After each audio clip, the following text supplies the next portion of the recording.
வணக்கம் நண்பர்களே. இன்று நம்ம பார்க்க போறது, தவக்காலம் வந்தா நாம 40 நாள் நோன்பு நினைப்போம் இல்லையா? ஆனா அந்த 40 நாள் நோன்பு அப்போஸ்தலர் காலத்திலிருந்து வந்ததா அல்லது பின்னாளில் உருவானதா? இதுதான் இன்றைய வீடியோவில் பார்க்க போறோம். ஆரம்ப திருச்சபை காலத்திலிருந்தே நோன்பு இருந்தது. ஆனா அது இப்ப மாதிரி 40 நாள் ஒரே மாதிரி இருந்தது கிடையாது.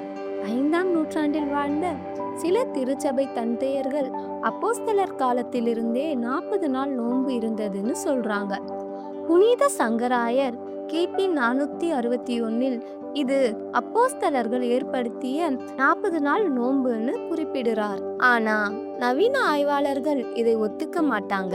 முதல் 3 நூற்றாண்டுகளில் உயிர்ப்பு விழாவுக்கு முன் நோன்பு இருந்தது. ஆனா அது இடத்துக்கு இடம் மாறுபட்டது. சிலர் ஒரு நாள் மட்டும் நோன்பு இருந்தாங்க, சிலர் 40 மணி நேரம், சில இடங்களில் இன்னும் வேறு மாதிரி நடைமுறைகளும் இருந்தது. 40 நாள் நோன்பு உருவானது எப்படி? 4ஆம் நூற்றாண்டில்தான் 40 நாள்னு கிரேக்க வார்த்தை பயன்படுத்தப்பட்டது. கிபி 331 புனித அத்தனேசியுல் 40 நாள் நோன்பை பற்றி பேசுறார். பின்னர் அவர் மேற்கு நாடுகளுக்கு போய் வந்த பிறகு அலெக்சாந்திரியாவில் மிகவும் வலியுறுத்தி சொல்கிறார். மற்ற கிறிஸ்துவர்கள் எல்லாம் நோன்பு இருக்கும்போது நம்ம மட்டும் இல்லைன்னா சரியில்லைன்னு.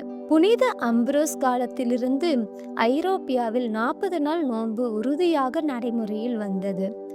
அதாவது தவக்கால நோன்பு ஆரம்பத்தில் ஒரே மாதிரி இல்லை, ஆனால் காலப்போக்கில் திருச்சபை வழியாக 40 நாள் தவக்கால நோன்பு நிலை பெற்றது.